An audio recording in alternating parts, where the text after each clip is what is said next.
Welcome students. This time we are revising the chapter cell. Cell, the fundamental unit of life.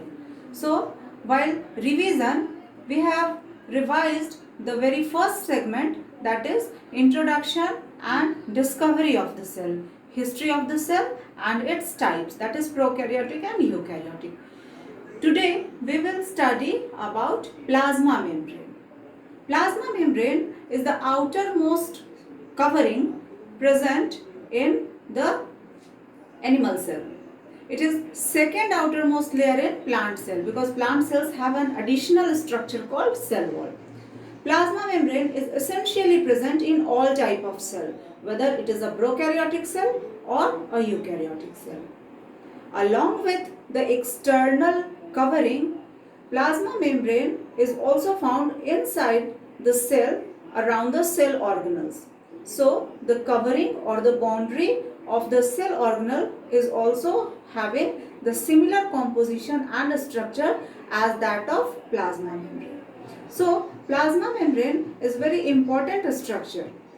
As I said, it is essentially present in every cell, whether it is a plant cell, animal cell, prokaryotic cell or eukaryotic cell.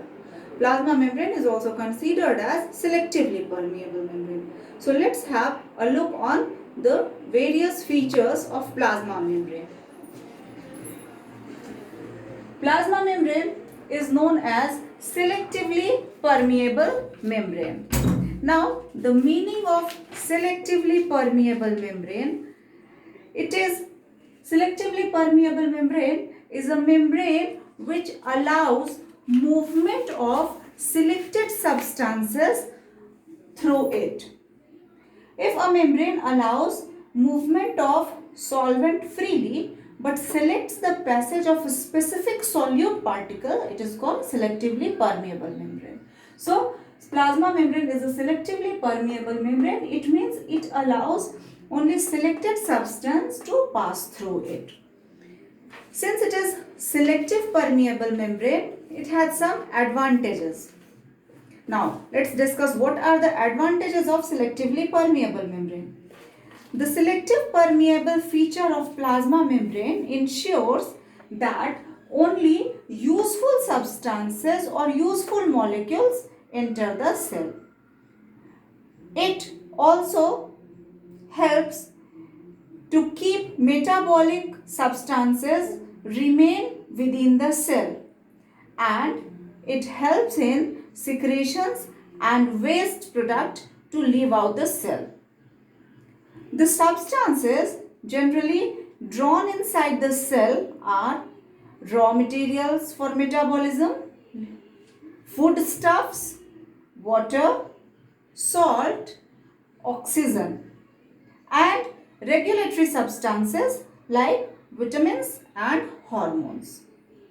The substances generally turned out of the cell include the products of metabolic activity such as nitrogenous waste, carbon dioxide and secretions of the cell. So, being selectively permeable membrane, plasma membrane helps the cell to maintain its chemical composition and to keep inside the required substance. Now let's discuss the structure of plasma membrane. Plasma membrane is basically made up of proteins and lipid. It is made up of lipid and protein. It is also called lipoprotein. So plasma membrane is made up of lipid and protein. There are various models of which were proposed to explain the structure of plasma membrane, but the most accepted and recent model is fluid mosaic model. Fluid mosaic model was proposed by two scientists, Singer and Nicholson, in 1972. So, in 1972, Singer and Nicholson proposed fluid mosaic model. This model suggests that the cell membrane is made up of two layers of lipid and types of protein molecules. The lipid bilayer forms highly viscous fluid in which two types of protein molecules are organized. Since the lipid layer forms highly viscous fluid, that's why the name is fluid mosaic model. This bilayer of lipid contains protein molecules. Protein molecules are of two types, extrinsic proteins and intrinsic proteins. So, intrinsic proteins are the proteins which are penetrating the entire length of the plasma membrane, and extrinsic proteins are the proteins which are present at the outer layer, outer surface of the plasma membrane. Fluid mosaic model provides satisfactory explanation of the structure and function of plasma membrane, and that's why it is most accepted model. Now let's have a look on the functions of plasma membrane. We have already discussed that being selectively permeable membrane, plasma membrane allows entry and exit of selected substances only. Along with that function, it has some other functions like it gives form and shape to the cell. Since it is the external most boundary in most of the cell, yes, in plant cell it is the second layer of boundary. So it provides form and shape to the cell. It maintains individuality to the cell as it defines the boundary of the cell. So it can help in differentiating between two cells. It prevents mixing of cell contents. It keeps the cell contents in place and prevents its mixing with extracellular substances. It doesn't allow internal organelles and substances to come out of the cell. It protects from injury. It regulates the flow of substances. Being selectively permeable, it is the basic function of plasma membrane that it regulates the flow of substances and it keeps the cells together. Cell membrane is having various types of junctions which help to attach two cells together. So it helps in keeping the cells together. So these were the functions of plasma membrane. When we say that cell membrane allows the movement of different materials across it, there is two important phenomena occurring. The first one is diffusion and the second one is osmosis. Diffusion we have studied in lower classes. Diffusion can be defined as the process by which a substance uniformly spreads into another substance by random movement of its particle from a region of higher concentration to a region of its lower concentration due to its kinetic energy. So it is diffusion. Now let's discuss osmosis in detail. Osmosis is a little different from diffusion. Actually, it is a form of diffusion with some advancement. Osmosis can be defined as movement of water or sometimes diffusion of water from the area of higher concentration to the area of lower concentration through a semi-permeable membrane. It means it is strictly with water or a liquid. Okay, diffusion can take place in gases, in liquids, even in solids, but osmosis is strictly for water or solvent. Another thing, for osmosis, there is essentially required semi-permeable membrane. In absence of semi-permeable membrane, the process would not be termed as osmosis. So again, I am just repeating the definition. Movement of water from the area of higher concentration to the area of lower concentration through a semi-permeable membrane is called osmosis. Essentially, it must be a solution. So, in a solution, water will move from the area of higher concentration of water, or you can say higher concentration of water to lower concentration of water, or from the lower concentration of solutes to higher concentration of solutes.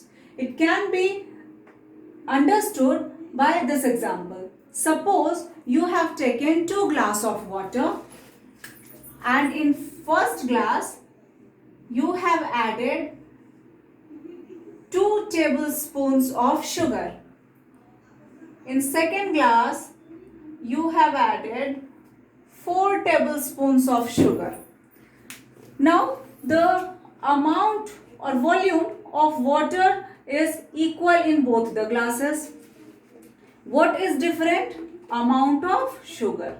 It means the amount of solute is different here. Here the amount of solute is low or amount of solvent is high. Concentration of solvent is high and concentration of solute is low. In this case, it is just opposite. Concentration of solvent is low and concentration of solute is higher. So in this case, the water is having higher concentration here and lower concentration here. So in this case, water will move from this area to this area. Now, according to the direction of movement of water, osmosis is of 2 types. Endo-osmosis and exo-osmosis. It is very simple, students. As the name suggests, endo, entry, exo, exit. Endo-osmosis is the type of osmosis where entry of water molecules inside the cell takes place. Endo-osmosis, water will enter inside the cell. Exo-osmosis, water will exit outside the cell. When endo-osmosis will take place? When cell is kept in a solution having higher concentration of water than the cell itself. Then what will happen? Then amount of or concentration of water is higher in outside medium and concentration of water is comparatively low inside. So water will move from the area of higher concentration to lower concentration, that is from outside to inside the cell, and this is called endo-osmosis. In this case, when cell is kept in a condition where outside concentration of water is lower as compared to inside concentration, then water again will follow the same rule. It will move from the area of higher concentration to lower concentration, that is from inside cell to outside. So water will exit outside the cell and this will be termed as exo-osmosis. So osmosis means movement of water from the area of higher concentration to the area of lower concentration through a semi-permeable membrane is called osmosis, and it is of 2 types. The first type is called endo-osmosis. It is the entry of water molecules into the cell through semi-permeable membrane, that is plasma membrane, when surrounded by solution having more concentration of water as compared to the cell. The second is exo-osmosis. It is the exit of water molecules from the cell through plasma membrane when surrounded by a solution having lower concentration of water as compared to the cell. Now, some examples of osmosis. What could be the examples of osmosis? There are various examples of osmosis, like some unicellular organisms which continuously gain water in their bodies due to osmosis, and with the help of contractile vacuole they then throw out the water, excess water. Most plant cells have tendency to gain water due to osmosis. Absorption of water by the plant root is an example of osmosis. Certain plant movements like that of touch me not plant occur due to loss or gain of water. So that is also a kind of osmosis. Opening and closing of stomata is a result of osmosis. Okay. So students, this is the phenomenon of osmosis. Students, when we are talking of osmosis, we are talking of two types of solution. One is having higher concentration of water and one is having less concentration of water. So having higher or less concentration of water is a comparative term. It is only when we are having some other solution with which we are comparing it. On that basis, there are three types of solutions: hypotonic, isotonic and hypertonic solution. Hypotonic solution is a solution having more concentration of water and less concentration of solute. Now again, remember, it is a comparative term. Only we are comparing the amount, the concentration of water and concentration of solute with some other solution. Suppose we are having a cell. Now a cell is placed in a medium, in a solution. Now the concentration of water in that medium will be compared with concentration of water inside the cell. If the external solution is having more amount of water than cell, it is called hypotonic solution. If it is having more amount of water, it means concentration of solute is less. In such situation, endoosmosis will take place.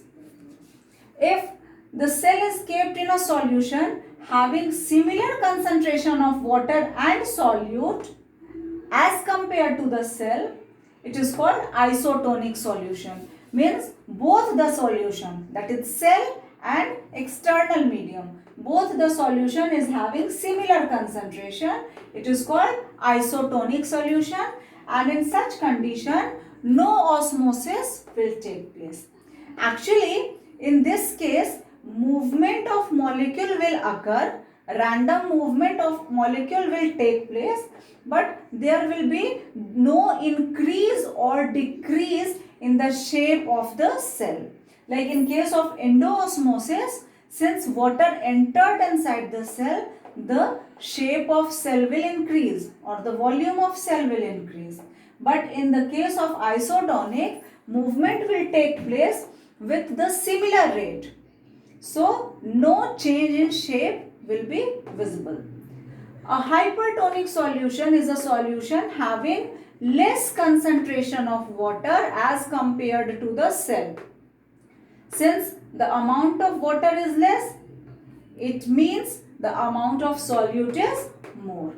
In this case, exoosmosis will take place. Suppose a cell is kept in a hypertonic solution which is having less amount of water as compared to the cell itself, then water, since it is more in concentration inside the cell, so it will come out of the cell and exoosmosis will take place.